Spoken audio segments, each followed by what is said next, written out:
fight with it as you go. I'll introduce you real quick. So Ward Silver is a lead editor for the ARRL handbook and the ARRL antenna book. He is an author of 3 ARRL license manuals and the question and answer study guides, along with writing monthly QST column Hands-on Radio. Ward's been here a couple of times for us. And Ward, we definitely appreciate you coming back and presenting your Propagation 101. And do you have a pen that works? I'm going to dim the lights a little. There we go. Ah. The other way. Other way around. There we go. Okay, can you hear me now? No. I'll work on that. Turn them on up. Bill, is there a switch on the phone? Turn them on up. I don't remember if there is or not. I think the mic's not on the right channel. No, the mic peaks on. That's a light bulb. That's a light bulb. And this is Ward Silver, just saying. Whoa!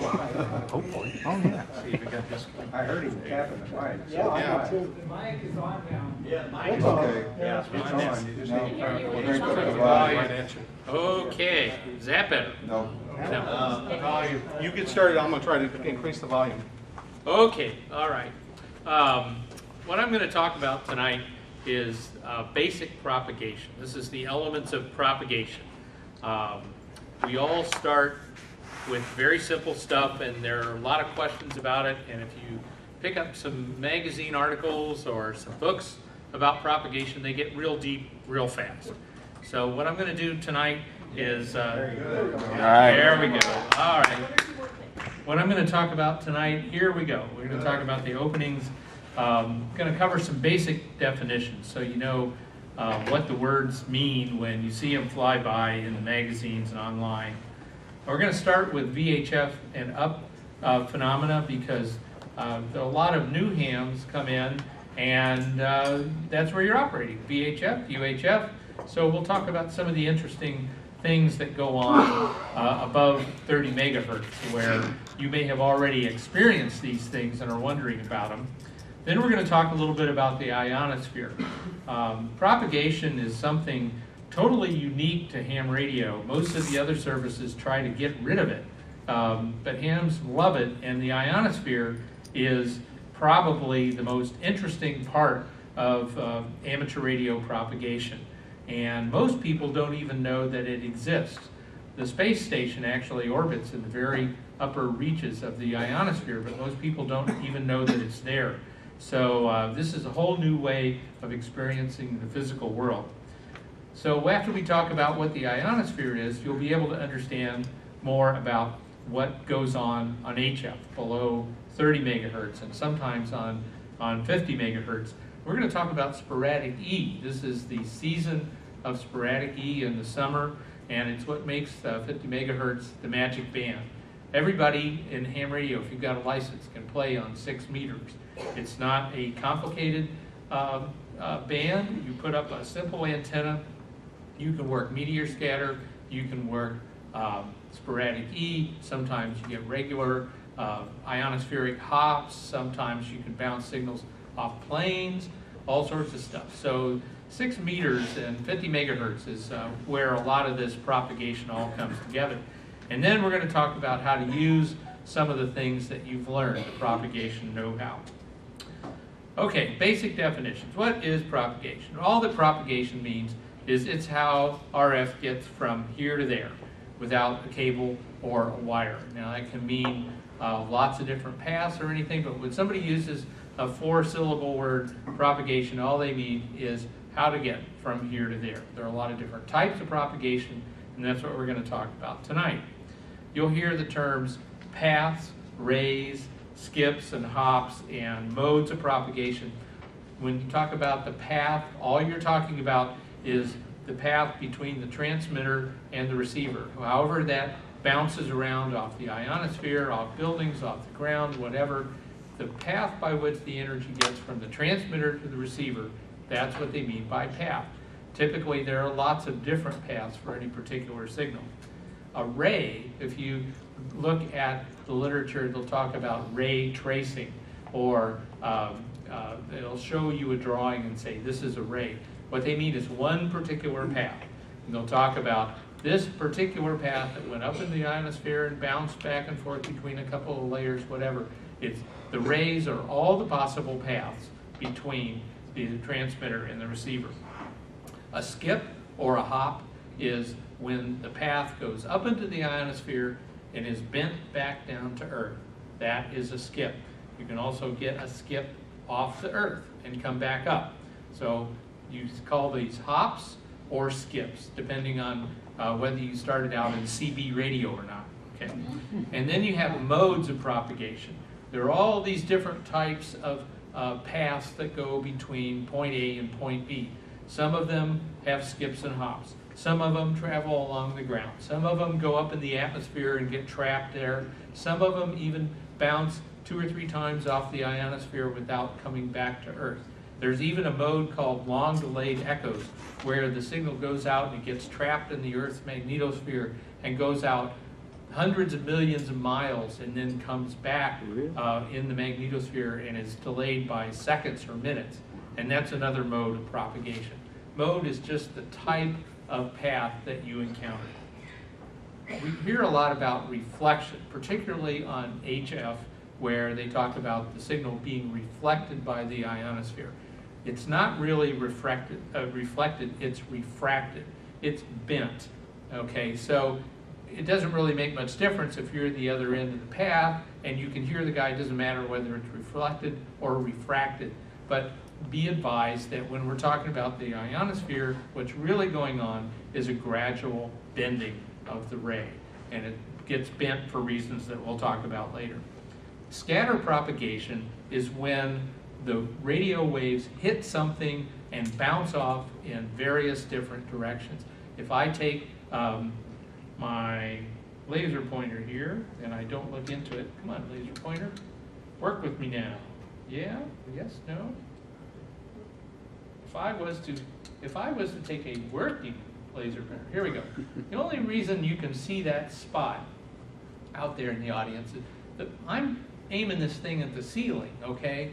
And if it was a mirror up there, you wouldn't see it at all. It would come back down to the floor, someplace way over there. You wouldn't be able to see it on the ceiling. But it's scattering. It's hitting a surface and it's bouncing off in all directions. That's why you can all see this spot. Okay, that's scatter propagation.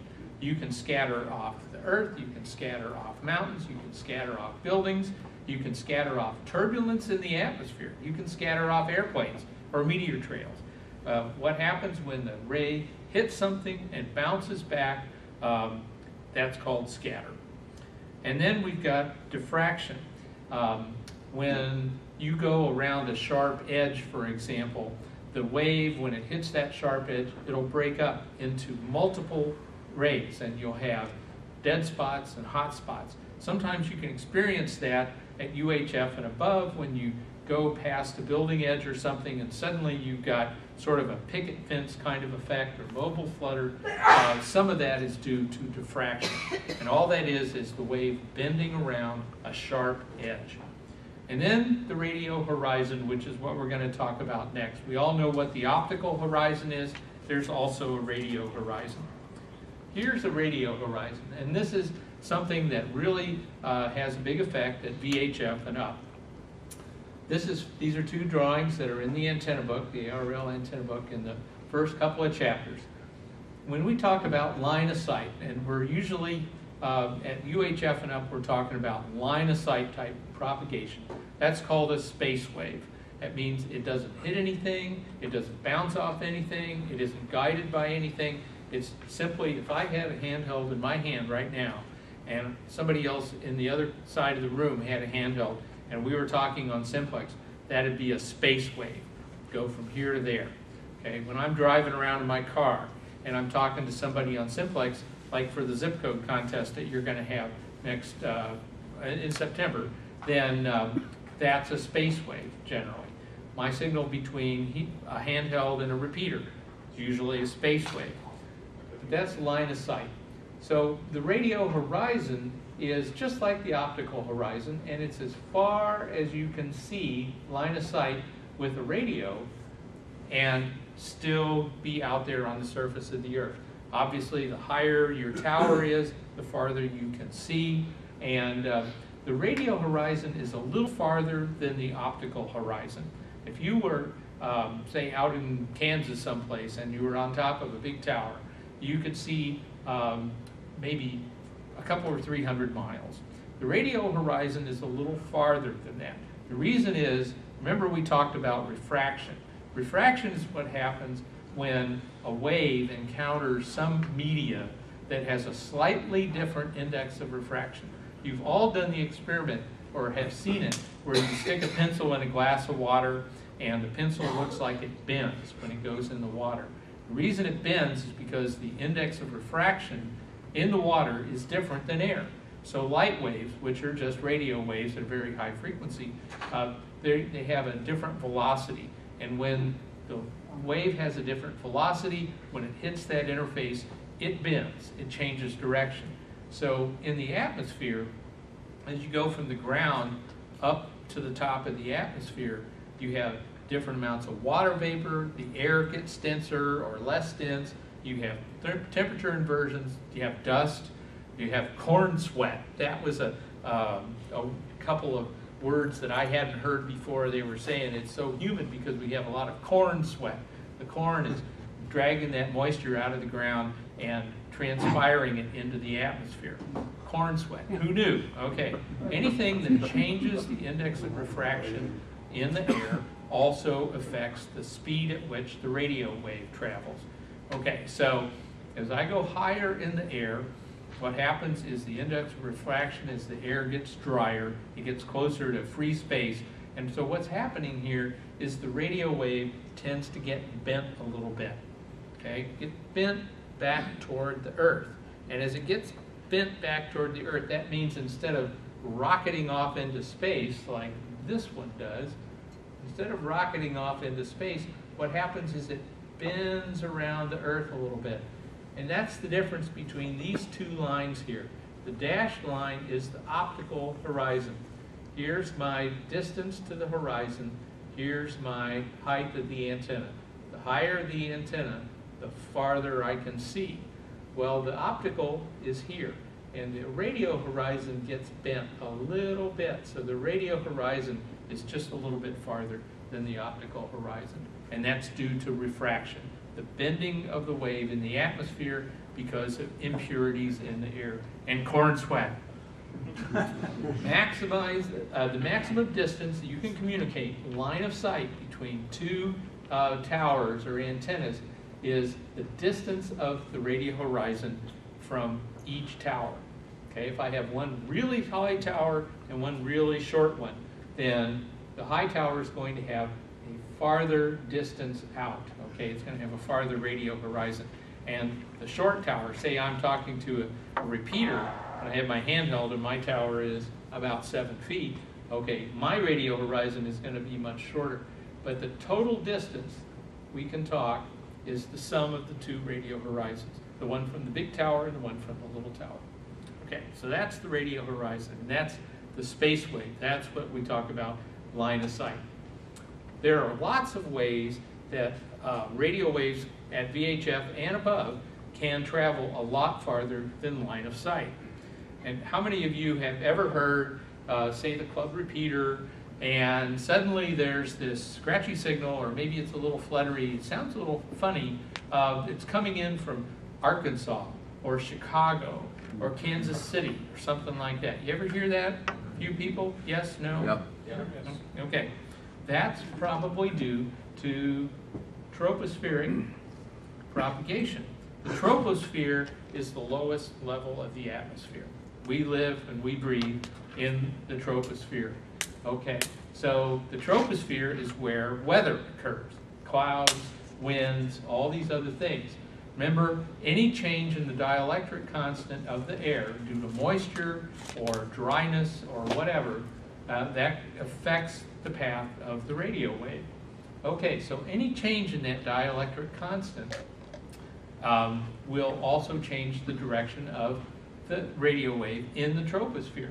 Okay, so what happens is when you get cold fronts, you get precipitation, you get temperature inversion layers, you get tropospheric propagation because those guide the radio wave, they bend it, they guide it, they trap it, they do all sorts of interesting things. Here's an example. When you fly in an airplane and you come down toward the ground from 30,000 feet, you start making your descent, your final descent, what you see as you look down there is you see clouds, and it looks like they're floating on a layer of the atmosphere, and the air looks darker underneath. If you ever fly into Los Angeles, it looks like you're going to bounce off that layer of air. Okay, here the air is cleaner, but you can still see it. That's the inversion layer. The atmospheric chemists call this the mixing layer. This is where the interesting chemistry occurs. It's also very turbulent.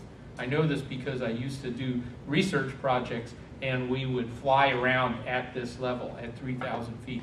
And if you were airsick, you found out real quick. I was not.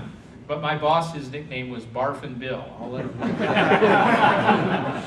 Okay, so the temperature inversion, normally as you get farther and farther from the Earth, the air gets colder and colder. Okay, but what happens in the real atmosphere is you get a layer of warm air that gets trapped under the colder air close to the ground.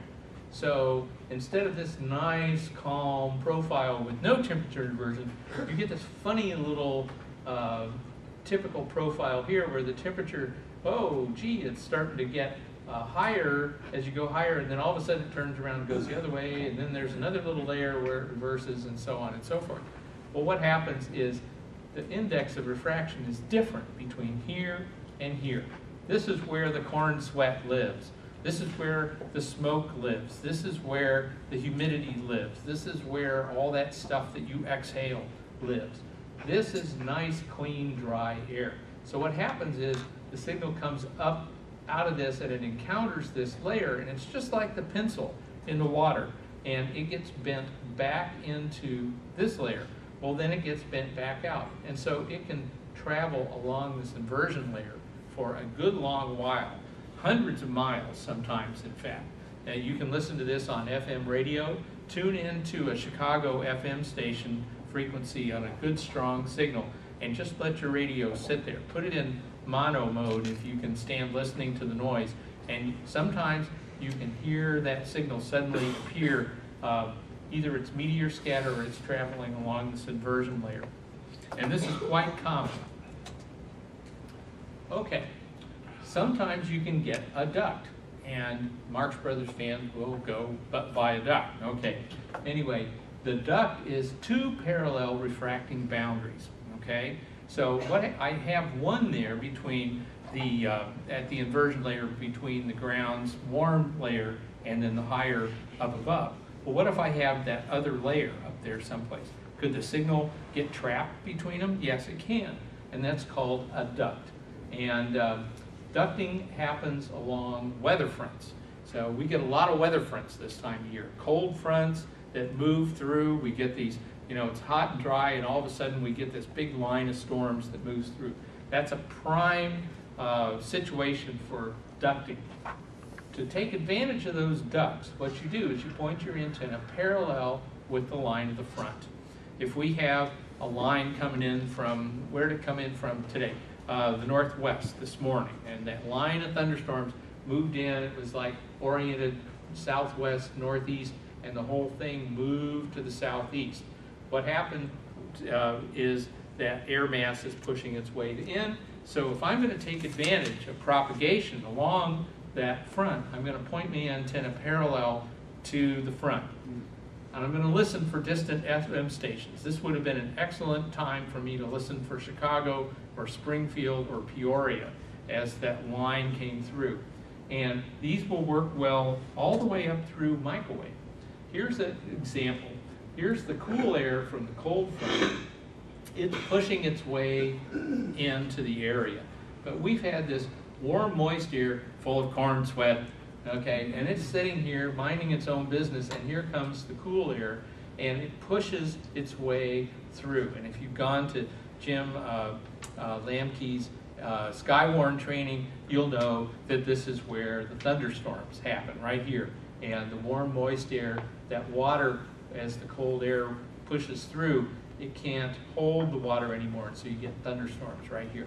Anyway, what happens is when the cool air pushes in over the warm, moist air, see I've got a layer here, and I've got a layer here.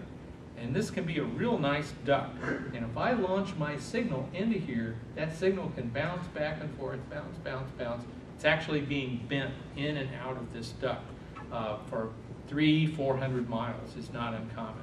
And the microwave guys are really into this. Ducts form over large bodies of water like lakes and rivers. The Great Lakes are a primary source of this thing, and you'll get during the UHF contest, you'll get microwave guys that go to the shore of Lake Ontario, and they try to work guys on the other side of Lake Ontario by finding a way to couple their 10 gigahertz signal into this duct that forms over the lake. It also forms over the Gulf of Mexico. You'll hear about people talking from Texas to Florida on 70 centimeters or 1296 megahertz or something like that, or even microwaves. And the world record for 10 gigahertz was just set in the Gulf of Tasmania, which is at the south of Australia. And somebody way over on the west side was able to talk way over onto the east side, over 10 gigahertz, at hundreds and hundreds of miles. You wouldn't expect it, but it's true. And so here's a good example of a duct. You have a normal inversion layer. Here's your cool water on the lake.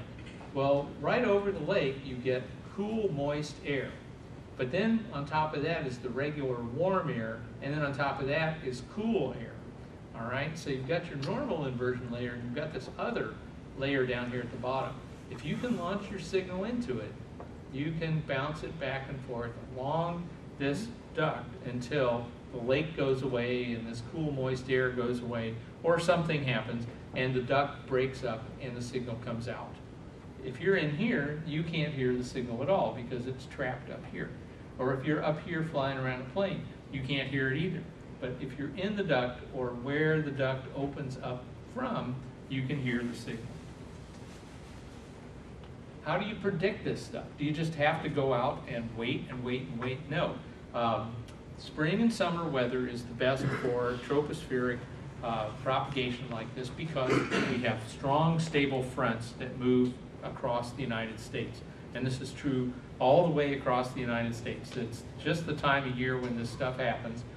Primarily, it's in the summer. Anytime you get stable air with these big structures, these big fronts moving around, you can get tropospheric, or just called tropo, propagation. So all it takes is a little 3-element Yagi on 2 meters, a 6-meter halo, a couple of elements on 70 centimeters. You can go out and try this stuff. And there are these maps called Hepburn maps, and if you just Google that, I gave the PDF presentation to the club, and it'll be on the website. Just Google Hepburn maps and browse through them.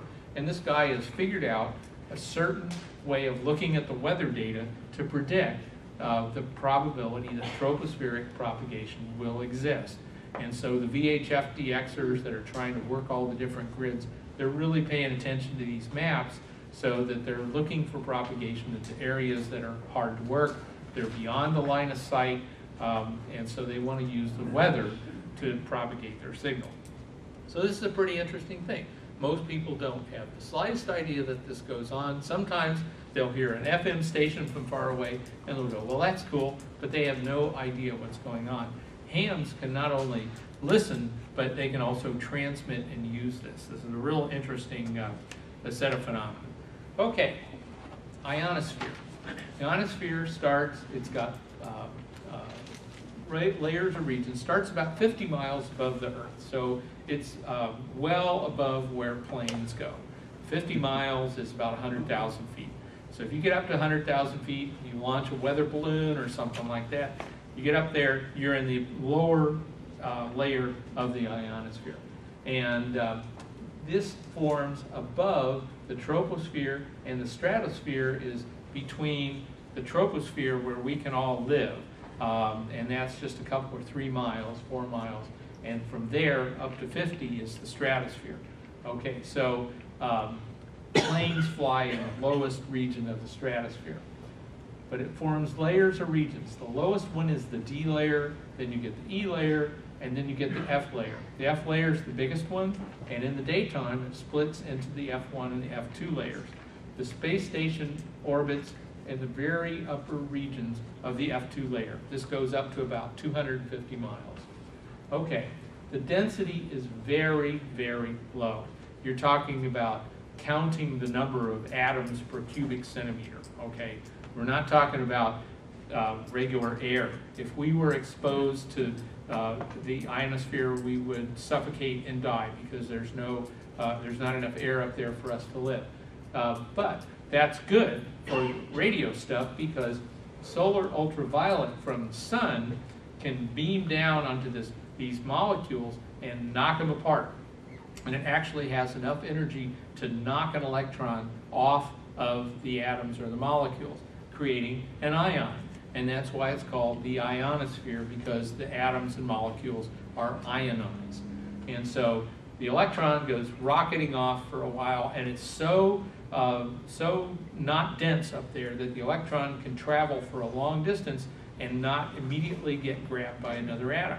And the positively charged atom or molecule that's left behind can go off on its merry way. So basically, when you knock the electrons off of these gas ions, what happens is you create a weakly conductive layer of gas. The atoms are positively charged, the electrons are negatively charged, and so if there's an electric field up there or a signal, they will respond to that. They're not electrically neutral anymore. It's like the free electrons in a copper wire that can move when you apply a voltage, except that there's very, very few of them. The only reason these things can have an effect on radio waves is they're so thick. We're talking 50 to 250 miles, so 200 miles of weakly ionized gas. The higher you get, the higher the ionization, because it's more exposed to the solar ultraviolet. And these layers, they form because of the different densities of the air that's up there. They have different electrical properties. And when they have different electrical properties and they have different indexes of refraction, what happens? They have different effects on the radio wave, and they bend it or curve it in different ways. Here's some drawings also from the antenna book.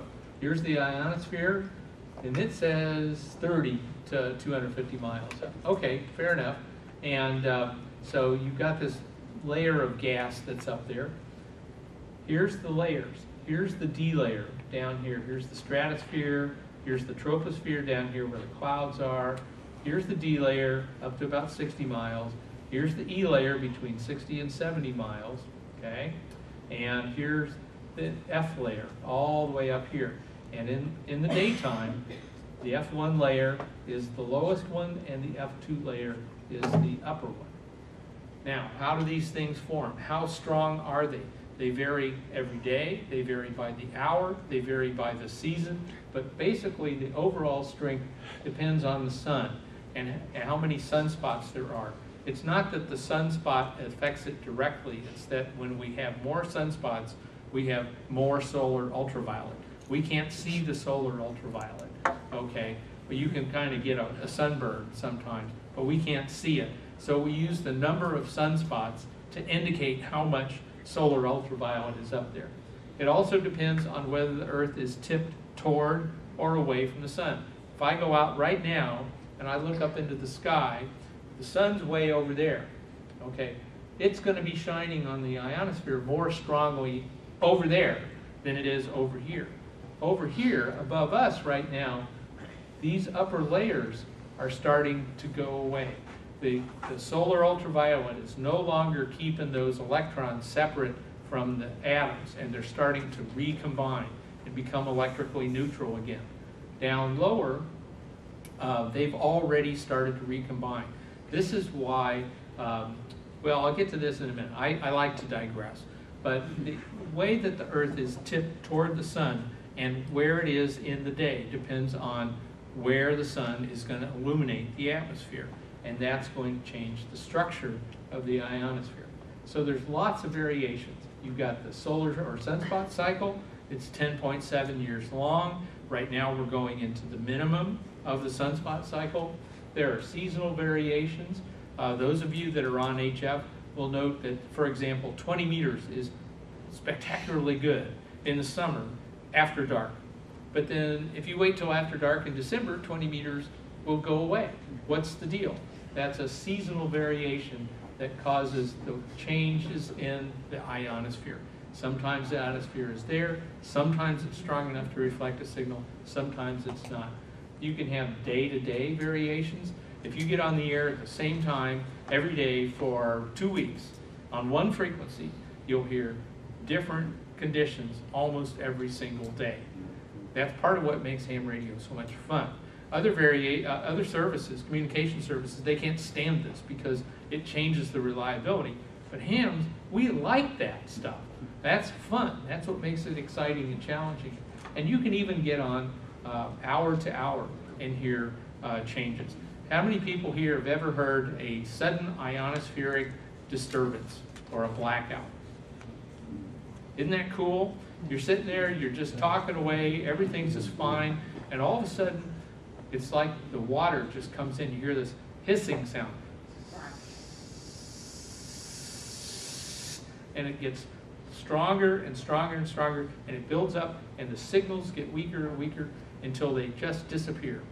And maybe an hour later, the hissing starts to go back down, and the signals start to appear again. And that's because there's been a big X-ray pulse from the sun, a big solar flare, and those X-rays have suddenly ionized a whole bunch of the ionosphere very strongly to the point where it acts to absorb the radio wave instead of bend it. And so what you're hearing is the big sponge of the ionosphere soaking up all that energy. And all the noise that you hear is the electrons separating and recombining with the other atoms. So you can have hour-to-hour, day-to-day, seasonal, yearly, 10 and 11 year long variations. So just remember, that's fun, okay? All right. Unless you're really trying to plan on something. Okay, the amount of bending depends on the frequency, okay? If I shoot a signal up there, if I shoot say a 20 meter signal at 14 megahertz and a 10 meter signal at 30 megahertz and a 50 megahertz signal, okay, they're all going to get bent a different amount. The higher the frequency, the less bending by the ionosphere. Assuming constant ionosphere, as I change my frequency, the higher the frequency, the less it gets bent. At UHF and microwave, you have almost no bending by the ionosphere. You may get tropospheric propagation. Remember the ducts and the inversion layers and stuff. That's not ionospheric propagation, where the signal goes up into these ionized layers and gets curved back down to Earth. At VHF, you get some bending. Okay, it's very highly variable. It's very intermittent. It only happens at certain times, only happens under certain conditions. 6 meters is the band that has the most ionospheric propagation. Very rarely it'll happen on 2 meters. Sometimes you can hear it on FM. If there's a really big solar flare, until the ionosphere really gets stirred up, that first few hours you can get a very high frequency that can be returned back to Earth. VHF guys love that stuff. The upper HF, say 20 meters through 10 meters, the amount of bending varies with the time of day and the sunspots, and that's why the bands open and close. At the lower HF and medium frequency, like AM broadcast and 160 meters, the waves are highly bent. Typically, they can go straight up and be reflected straight back down at those frequencies. So those bands are where you use NVIS, near vertical incidence skywave, because I can shine my signal straight up into the air and it gets bent back down over a wide range. That's because at lower HF and MF frequencies, the ionosphere can bend the signal a whole lot. So we talk about that in terms of the critical angle. The critical angle is the highest angle at which the ionosphere can bend the signal enough to return it back to Earth, like this. Okay, here's my transmitter. All right, here's the ionized layer with the D layer, the E layer, the F layer. We're not worried about that. Okay, So if I have a very low frequency, I can bend that signal back down to Earth.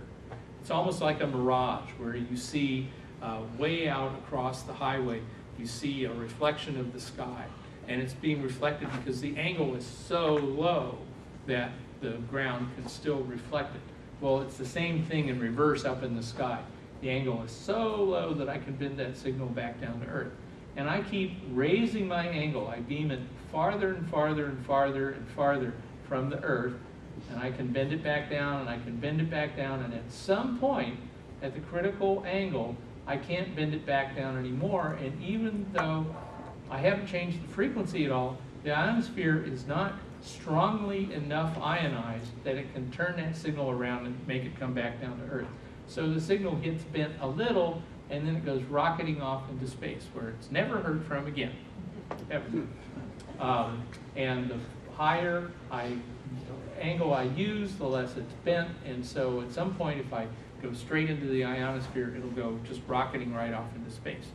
This is why, for example, right now, if you're driving around and you're trying to listen to the ball game from Cincinnati, okay, through the day, you can't get the Cincinnati AM station. It's there. You can turn it to its frequency, and you know it's transmitting, but all you hear is noise.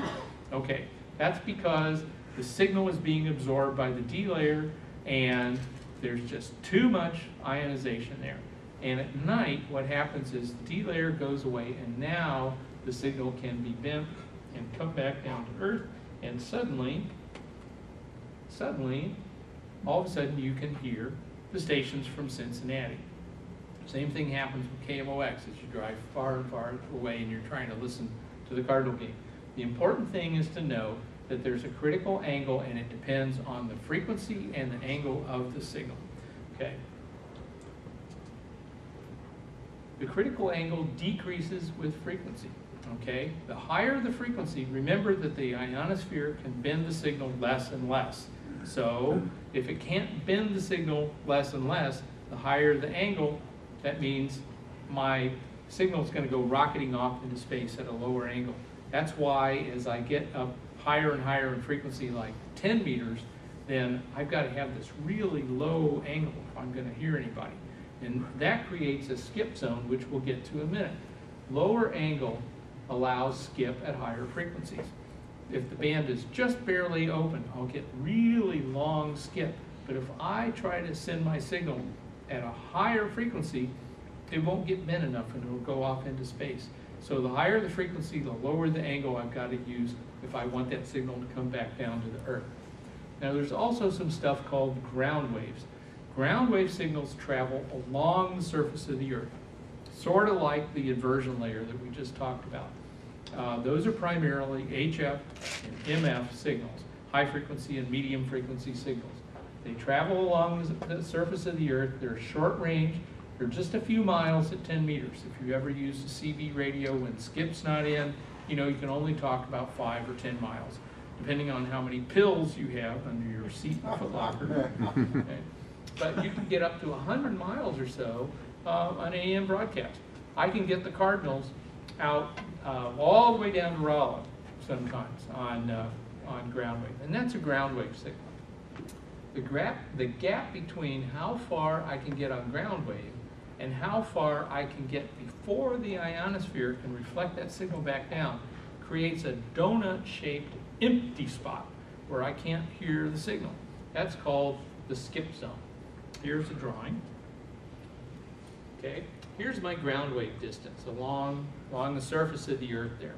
Okay, here's the critical angle right here, and for this particular signal, and the conditions that I have, this is the closest I can have the ionosphere reflect that signal back down to Earth. Well, it's farther than ground wave, so if I go in between here and here, I can't hear that signal. The signal may be perfectly loud here and farther out, and it may be perfectly loud here where I'm close to the transmitter, but in this little donut-shaped area around the transmitter, I can't hear it. That's the skip zone. And it happens on almost all frequencies until you start getting lower and lower and lower. If the critical angle if the ionosphere can turn that signal right around and have it come back down to Earth, there is no skip zone. Typically, you'll find a skip zone on 40 meters and up. And what happens is people say, well, the band went long. What do you mean? Well, suddenly I could not hear between ground wave and skip, so I have a skip zone, and all I can hear now is stations that are hundreds or thousands of miles away. 40 meters does that all the time, and that's a real problem. But anyway, that's where the skip zone comes from. It's the difference between the ground wave distance and the distance at which the ionosphere can reflect the signal back to Earth. The higher you go, the higher in frequency that you go, the shorter the ground wave and the lower the critical angle. If the lower the critical angle means I got to come way out here, say to point B, and my ground wave is really short, then my skip zone is huge. And we'll see a diagram of that in a little bit. On 10 meters, for example, you can maybe not hear anybody in the United States at all, and you can hear a station in Argentina, for example. But you can't hear any of the stations calling him from the United States. That's very common. Where if you get down to 80 meters or 160 meters, you can hear everybody in the United States. Okay, we talked about the reflection versus refracting thing and the bending that creates the effect of a reflection. That creates something called the effective height. And it looks like this. If I had a mirror up here at this height, it would do exactly the same thing that the ionosphere does by bending. Okay? It's as if the signal went a little bit farther without being bent, encountered the mirror, and then was reflected back down to Earth. So when people talk about the height of the ionosphere, what they're talking about is this effective height, as if there was an actual metal layer up there in the sky. We talked a little bit about absorption. The denser the region, the more the radio waves are absorbed instead of refracted. And that's what keeps you from hearing AM stations from far away through the day. There's plenty of ionosphere up there. If the signal could only make it to the E layer and then be reflected back down to Earth, you would hear it. The problem is the D layer in the middle. When the sun is shining on that D layer and the electrons and the ions are flying around, there is so much activity within the D layer, it's very lossy. And so the signal can't be heard on AM. The D layer has to go away after sunset, and then you can hear WLS in Chicago coming in. That's coming in by Skyway from Chicago. And it's always there. Problem is, you can't hear it because the D layer soaks it all up in the day. When the D layer goes away after sunset, suddenly you can hear the clear channel stations from all over the United States. Lower frequencies are absorbed more. 160 meters, 80 meters, they get soaked up really, really badly. And the D layer is the villain. But the D layer, because it's the lowest, as the sun goes down over the horizon, it gets dark at the D layer before it gets dark at the E and the F layers. So the D layer goes away, those high layers are still up there, and you can get your signal to come in from real far away. There's some terms that you'll also hear if you look up tables propagation or guidelines online.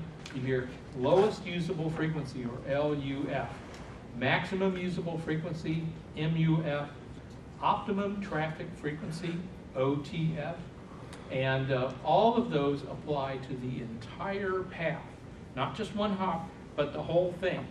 So when you talk about the lowest usable frequency, you got to say, well, between what 2 points? I say, well, I want to know what the lowest usable frequency is between St. Louis and Boston.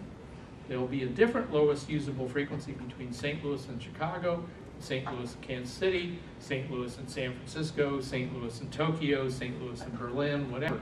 You've got to talk about the entire path of propagation because there may be several hops. The lowest usable frequency is the lowest frequency at which a signal can be reflected by the ionosphere and not be absorbed, that they can still hear it. So during the day, the lowest usable frequency goes up, okay? The maximum usable frequency is the maximum frequency at which the signal can be returned back to Earth. Okay? If the maximum usable frequency isn't high enough, and I'm transmitting, say the maximum usable frequency is at 15 meters, and I'm transmitting on 10 meters, my signal is above the maximum usable frequency. It's not going to make it to wherever the end of that path is. It's going to go off into space someplace. The optimum traffic frequency is the one that's open most of the time. Okay, and so communication planners, the military guys, the commercial guys, they want to use the optimum traffic frequency. They aren't having a good time. They're not DXing. They want to get a job done. So they want to know what the optimum traffic frequency is. If you're planning hurricane relief or wind link connections or something like that, and you want them to be reliable, you want to know what the optimum traffic frequency is. If you're a DXer, you want to know what the maximum usable frequency is, so you can use the highest possible band that's open, because that's where the signal is going to be strongest. If you're a low band guy, you want to know when the frequency, the lowest usable frequency, gets down to the bands where you're operating. Remember that they all apply to the entire path. Okay? The band is open, meaning you can hear signals, when the entire path is above the lowest usable frequency, where it gets absorbed, and below the maximum usable frequency, where it can no longer be reflected back to Earth. I've sat at big stations like K3LR in Pennsylvania, and you can hear the band opening.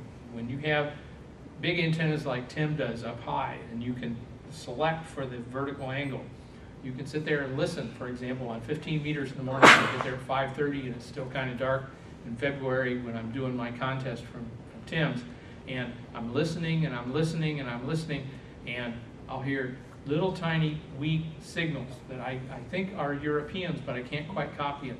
And suddenly they'll get a little bit stronger, and within the space of 1 or 2 minutes, that last hop will open up as the sunlight hits more and more and more of the Atlantic, and finally that signal will make one last hop into western Pennsylvania. And I can hear that in 1 or 2 minutes, and suddenly the band is open, and I can hear everybody. But the path, it applies to the entire path. Your strongest signals are going to be near the maximum usable frequency. It's why you see mirages at very, very low angles. It's because the ionosphere is a very efficient bender at low angles. When you go deep into the ionosphere and you have to get bent at a high angle, it absorbs some of the signal. So the most efficient bending happens near the maximum usable frequency. That's why you'll see the advice, always use the highest band that's open. That'll give you the strongest signal. The most reliable propagation, though, occurs at the OTF. Here's a drawing of the lowest usable frequency. Here's my transmitter. I'm trying to talk to somebody way over here. Okay, here's Mr. Sun. It's shining down on the F layer. It's creating the ions. They can bend the signal back down to Earth. So I've got enough F layer there to refract my signal, and it comes down and it hits the Earth, and it does scatter propagation. It bounces off the Earth, whether it's dirt or maybe the ocean. The ocean is salt water, it's a better reflector. Signal goes back up into the sky again, and it gets refracted again by the F layer. But this time, because now I'm right under the sun has been shining on that D layer, and it builds up that D layer, and the D layer gets stronger and stronger. It's down low in the atmosphere, it's dense, there's a lot of electrons and ions banging around, it's very lossy, and so when my signal comes back down, it gets soaked up, and it never makes it out of the D layer. The D layer can be a very effective absorbing mechanism. So this signal is below the lowest usable frequency. It's getting soaked up by the D layer. Here's the maximum usable frequency. I'm starting over here, and I'm trying to talk to over here. Okay, well, frequency went up, so I made it all the way through the D layer without getting absorbed. I got bent back down to Earth by the F layer. The sun's nice and strong here. Sun's less strong here, so I have to go farther into the ionosphere before I get bent back down to Earth, I bounce off the Earth, and I come back up. Now I'm way over here, I'm away from the sun, and I'm not getting enough ionization up here in these layers, and so I can't bend the signal back down to Earth, and so it doesn't make it. I am above the maximum usable frequency here.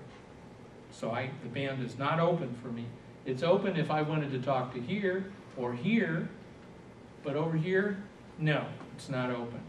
So that's why the MUF might be one value here, a different value here, and yet another value here. It applies to the entire path. Oh, sporadic E, this is fun. Well, what happened to the E layer? Well, I was just talking about the F layer and the D layer. The E layer is very thin, and it's kind of an oddball. It's in the middle. Yes, it can reflect some signals. Sometimes it's sort of an absorbing thing, but it's too high to act as an absorber like the D layer, and it's too weak to act as strongly as the F layers. So it's kind of this odd man out in the middle.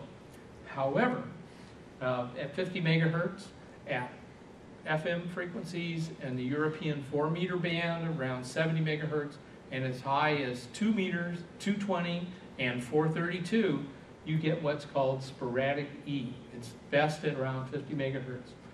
Thin little reflective layers form, they think, by wind shear in the very high atmosphere. What they do is they collect metal and dust particles together, and they compress them into a layer, okay? So as the wind shear, as it's going like this, what happens is the dust particles circulate in the middle, and so they tend to collect in between. And so the winds create this little cloud of metallic dust up there. It's not very thick, you can't see it with your eye, but a radio wave can see it. And so what happens is the radio wave goes up to the E layer, and it encounters one of these little sporadic E clouds, and it's called sporadic because they're only there sometimes. And so usually in the late spring and the summer is when there's enough of these little particles to do it. And so what happens, it can reflect a signal, and you get sporadic E propagation off these clouds on 15 and 10 meters and up to low VHF. And when that happens, suddenly the band goes from completely closed, you don't hear a thing, to all of a sudden needle pinning signals from 1,200 miles, 1,500 miles for a single hop. Sometimes you get two clouds that are situated just right. It's called double hop sporadic E, and so you can work coast to coast. And there was an opening on the 12th of July where all of a sudden people started working up and down the East Coast, and then it spread to the Midwest, and then it spread to the West Coast, and I was working simultaneously Los Angeles and New England on 6 meters. I have a very simple antenna. It's just a little Yagi. It's only about 25 feet up. 6 meters is great. You don't have to have a giant tower. You don't have to have giant antennas. They're small enough that you can convince the neighbors that they're really TV antennas, and they'll go, okay. Until you turn on the amplifier, and then you get to meet them again. So anyway, 6 meters is called the magic band because these openings, suddenly they appear, and then they go away. And there's other little transient phenomena like airplane scatter. You can bounce your signals off airplanes. You can bounce your signals off of meteor trails, all sorts of stuff. Sporadic E is what keeps the 6 meter guys going, and it's a lot of fun. Here, for example, if you look on dxmaps.com, you'll find a whole bunch of really interesting real-time maps where they show people say, hey, I'm in grid square Echo Mike 48 Sugar Sugar, and I contacted somebody in Fox November 22 Echo Delta, and it will show here's Echo Mike 48, here's FN 20, someplace up here. It'll show a red line between those two stations.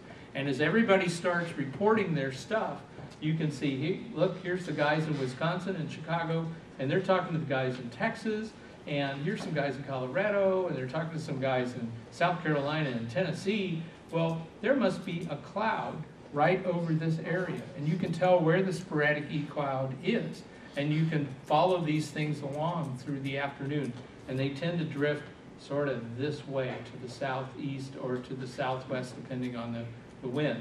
But in this case, this station could hear, you know, the Atlantic seaboard could work Texas, so there must be some sporadic E cloud right here. There's one right here. The guys in Seattle were working New Mexico, so there must be one right in here. And typically the hops are about 1,200 miles to 1,500 miles. So you watch these maps, and as you start to see the red lines come up, you get on 6 meters and you start listening, and you can work a lot of guys real quick.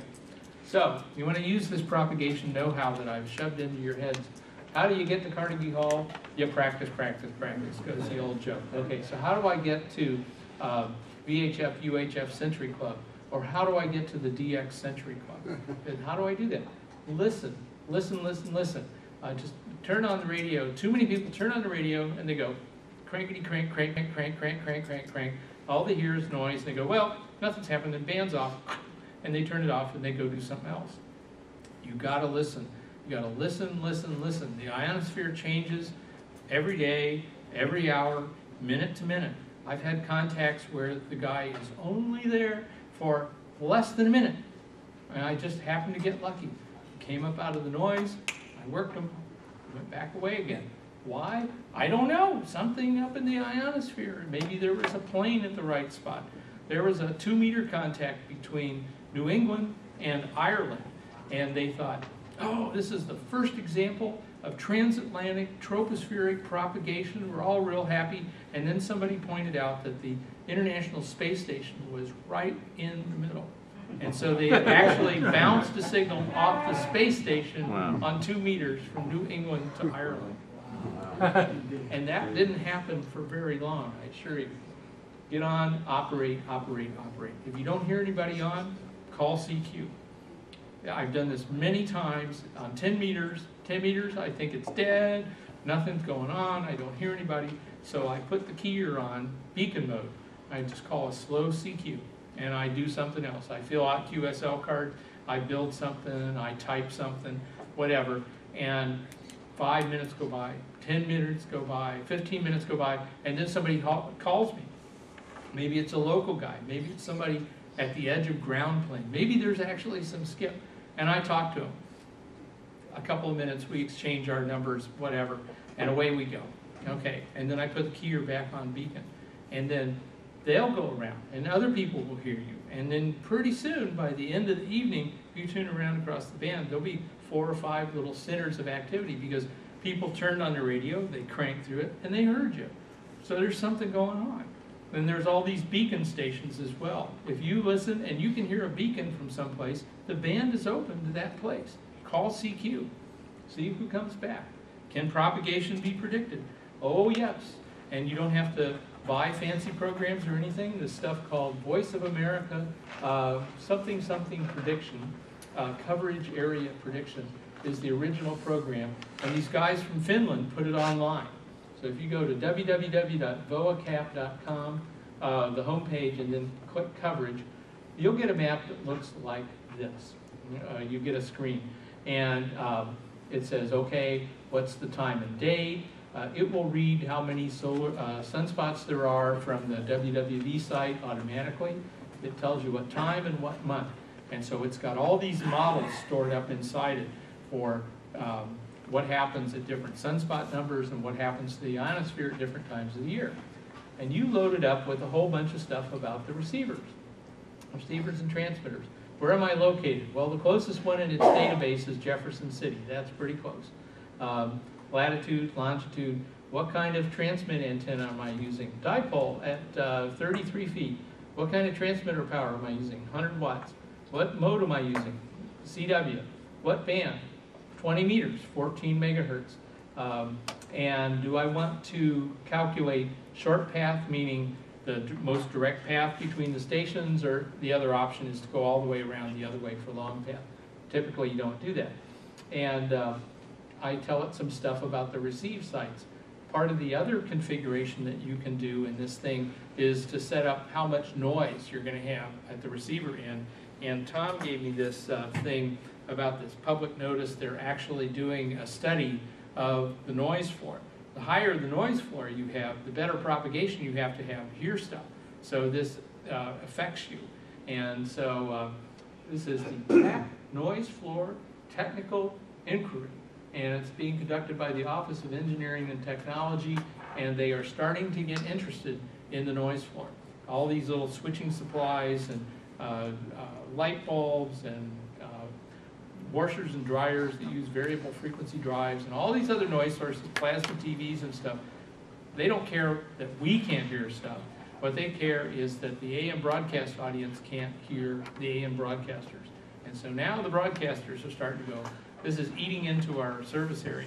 The cellular people are starting to say, this is eating into our service area, and that means revenue, and that means money. So finally, money is starting to align with what we care about, which is the noise floor, so we can hear signals.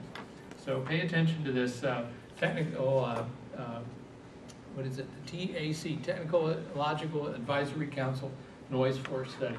And I can put that in, I can tell it what kind of a receiver site. Is it a rural site? Is it an urban site? Whatever. Okay, so I've plugged in my numbers. I go, okay, I want to tell me where on the face of the earth I think I can talk to at 9 a.m. in April with a sunspot number of 39. That means a certain number of sunspots, certain amount of solar activity. And it says, oh, okay, and it calculates all of the points around the Earth in a very fine matrix here between Jefferson City, Missouri, at this frequency with this amount of power, blah, blah, blah, blah, blah, and uses a certain model. Every place that's red, it thinks I can talk to. Every place that's blue, it thinks I can't talk to. Everything in between, maybe a little. Okay, look at the skip zone. You can see the skip zone right here. There's the red dot. That's Jefferson City. Okay, on 20 meters, my ground wave is pretty short. And the closest I can get by bouncing my signal off the ionosphere, it looks like Colorado. To the east, I could barely hear Washington, D.C. That's my skip zone on 20 meters. Even though people are transmitting there, I can't hear them because of the critical angle and because of the bending of the ionosphere. But out here in the South Pacific, down here, here's the Falkland Islands, the southernmost tip of Argentina, I could probably hear those people. If somebody's out here in a boat or on an island, I could talk to them in the morning. I could maybe talk to Canada. I might be able to talk to Siberia. I could talk to the east coast of Australia or New Zealand. Okay, so what happens? A little bit later, 1 o'clock, look how much that changes. Now it's got absorption. The sun is right here, and it's shining very, very brightly and strongly, and so that D layer is soaking up everything in these angles. It's just not happening, folks. That station in Argentina that I could hear before, he's gone. But I can talk all around Canada, West Coast, Caribbean, stuff like that. I've experienced this many times. Right around noon, everybody far away goes away, and what you can hear is closer in. But then look what happens at 8 o'clock. Oh boy, band is opened back up. I've still got my skip zone, okay? Sun's now out here in the Pacific. See this big blue area under the sun? That's absorption, okay? But man, I can talk to all of South America. I can talk to Western Africa. I can talk to Canada, all the way along the Pacific Rim in the United States. So I could make a neat little movie of this, and you could see the sun moving across the face of the earth, and you can see all this different propagation occurring. And this is just at one frequency. 15 meters looks different. 40 meters looks different. 80 meters looks different. You can sit here for hours and have great amount of time and never work a soul, just playing around with your computer. Hours go by. Oh, guess I missed that schedule. Here's at midnight. Sun's over here. Look at that big absorption hole over India now. My skip zone is really, really big. Why? Because the sun isn't shining on the F layer anymore. It can't reflect my signal back down to Earth. I have to lower the angle before it'll come back down. So now the angle has to get low enough, and what I'm in the middle of the Atlantic, and what I can hear Seattle and San Francisco, but I can no longer work Colorado and Minnesota and Texas.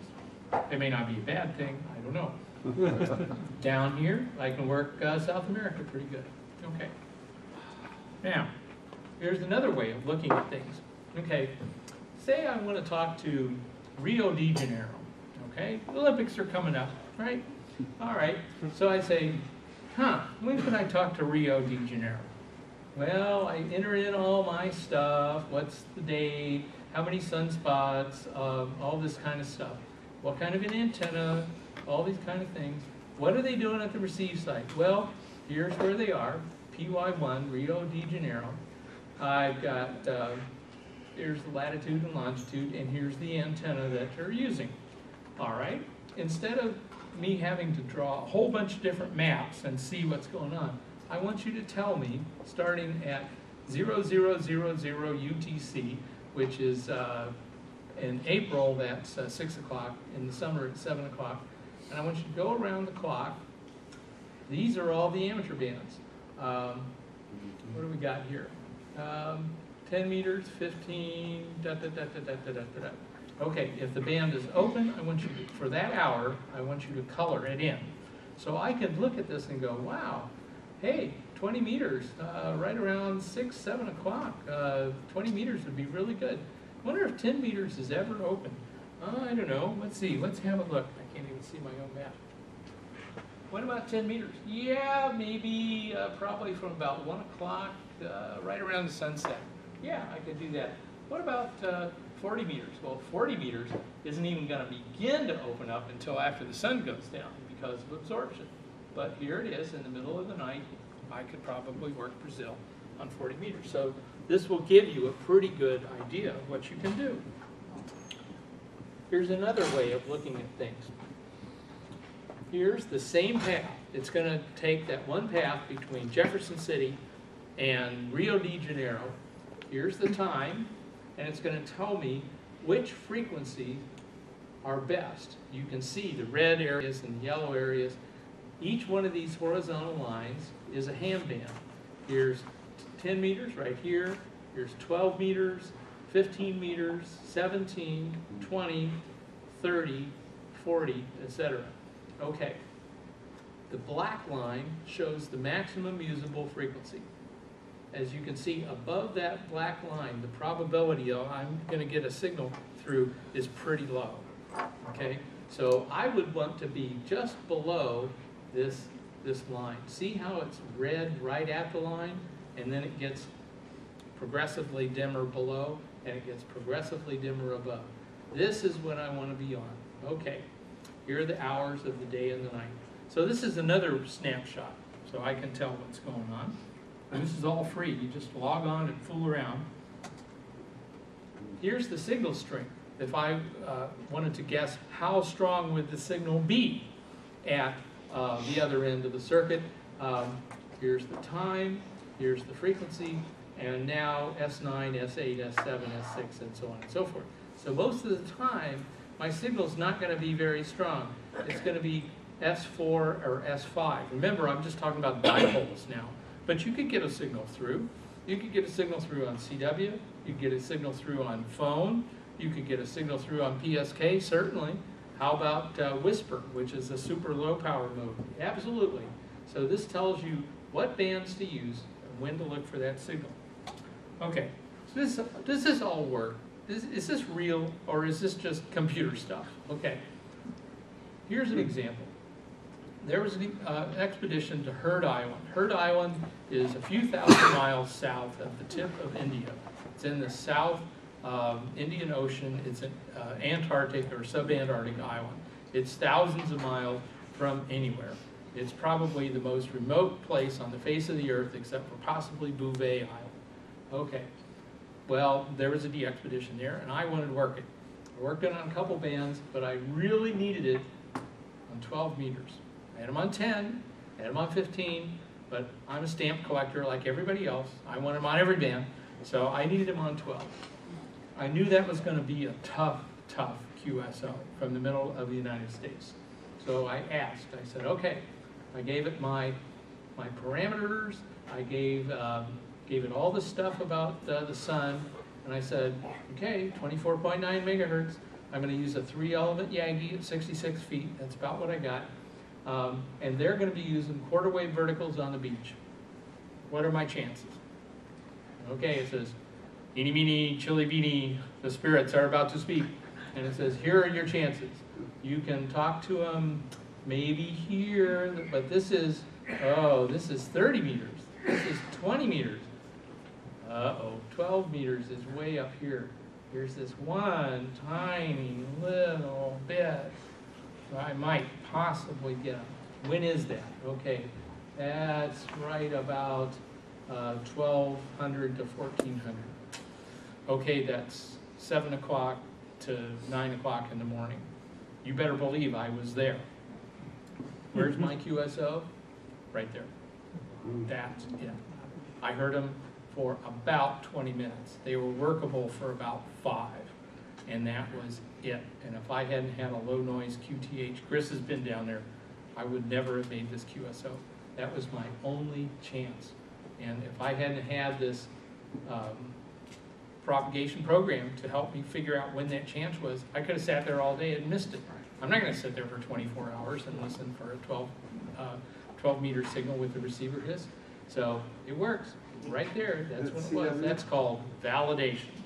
So anyway, so we covered a whole lot of stuff. Is that phone or CW? What's that? Phone What? or CW? Yeah, CW. CW. Right. Yeah, that was a real, that was a manly QSO, let me tell you. Those are the kinds that you talk about for years, you know, and people get real tired of hearing about it, frankly, especially if they didn't work them on 12 meters. But then you tell it even more, just to bug them, okay. No, I had a QSO with Heard Island in 1995. It was on 80 meters. There's this phenomenon called the dawn enhancement, where if you're on the low bands, as sunrise comes across the transmitting station and it goes into the darkness, right as dawn comes around, their signal will go up, maybe 10 or 20 dB for a very short period of time, maybe 10 minutes, maybe 20 minutes, something like that. And then they fade as sunrise comes over them and the delayer shuts them down. But, so you got to be there. And so I'm there, I'm in Seattle at the time. Heard Island is a long way away from Seattle. It's almost at the antipodes. And I'm on 80 meters. Some of the big guns have worked them. I said, well, I'm going to listen. So I'm on there in the morning. I'm watching the gray line with this program going, you know, moving across. And I start to hear them build up out of the noise. Build up out of the noise. They are so weak. You cannot believe it. They are so weak. They get a little stronger and a little stronger. And nobody else from the area is hearing them because it's sunrise. They figure it's gone. But here they come. Just weak as a kitten. And I'm calling them and I'm calling them. And finally I get the thing that every low band DXer loves to hear. And that is, did-it-da-da, did it? That means question mark. It means, I heard you in there. It means you popped up out, you got his attention. Now he's going to work you. And it took like 2 or 3 minutes to get that QSO back and forth. They got in, and then they got 0, and then they got AX, and then they got it wrong. And you're going, no! And finally, the guy on the other end, he recognized me. He goes, "Oh, hi, Ward." You know, the sweat's running down and stuff like that. And then away they went, back down in the noise. Sometimes these big, long contacts between different points on the Earth, they don't last very long. These guys know that you're right along the gray line, right at sunrise. It might be 15 seconds.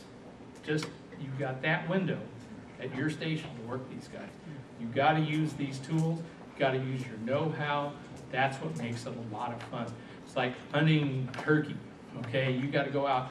You got to be there. You got to be quiet. You got to be in exactly the right area. You got to figure that you're going to get skunked a bunch of times. You're fishing at your favorite fishing hole, whatever. It's just like that on DX. And so use all the tools that you got. This is like sonar for DXers, okay?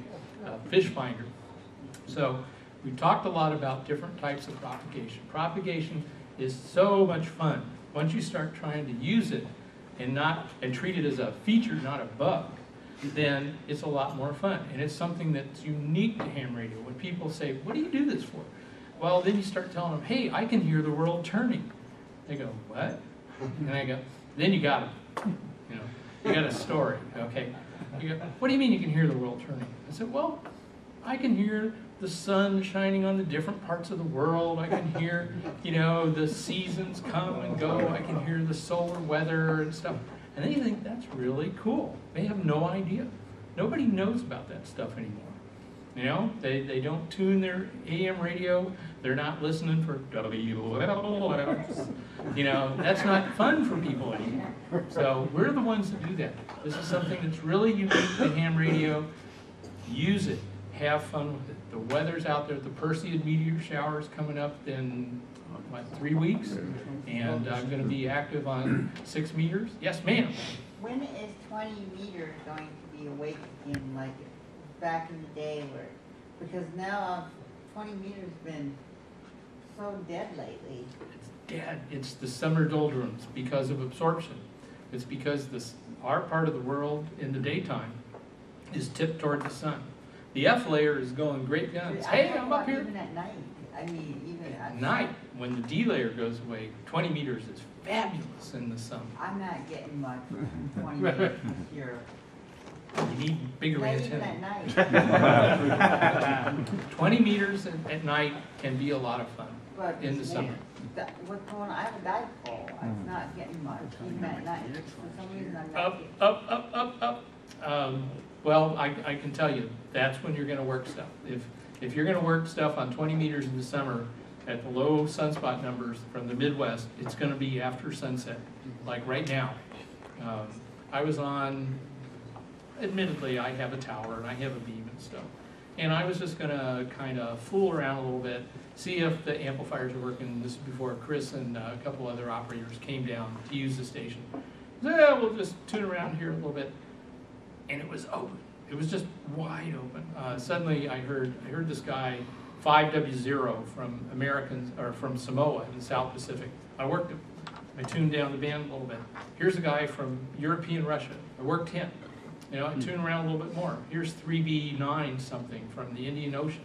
It's just, and an hour later, it was all just kind of, well, you just got to be there.